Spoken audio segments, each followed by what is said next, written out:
نحمده ونصلي على رسوله الكريم أما بعد فأعوذ بالله من الشيطان الرجيم بسم الله الرحمن الرحيم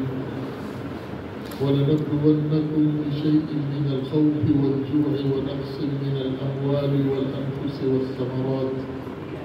وبشر الصابرين الذين إذا أصابتهم مصيبة قالوا إنا لله وإنا إليه راجعون سبحانك لا علم لنا إلا ما علمتنا إنك أنت العليم الحكيم رب اشرح لي صدري ويسر لي أمري واحلل عقدة من لساني يفقهوا قولي حضرات گرامی، آج میں خود اپنے آپ کو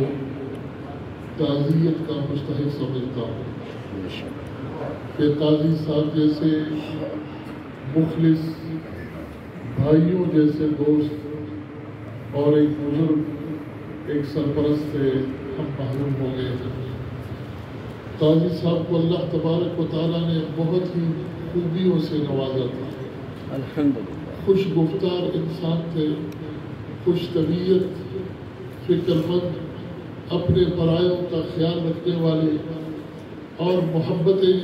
بکھیرنے والے، محبتیں سمیٹنے والے،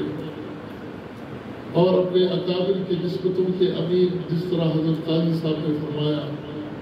ان کے بزرگوار والد حضرت مولانا قاضی عبدالعزیز صاحب رحمۃ اللہ علیہ، ان کے نقش قدم پر چلتے ہوئے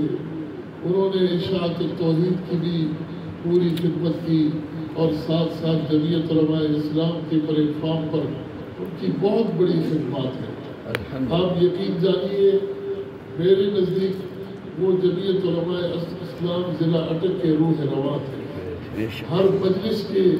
روح ہوا کرتے تھے۔ اور جس طریقے سے ابھی بھی چند دن قبل میں ابراہیم فانی سے کہہ رہا تھا کہ آپ لوگ اس بیماری کے عالم میں قاضی صاحب کو پشاور لے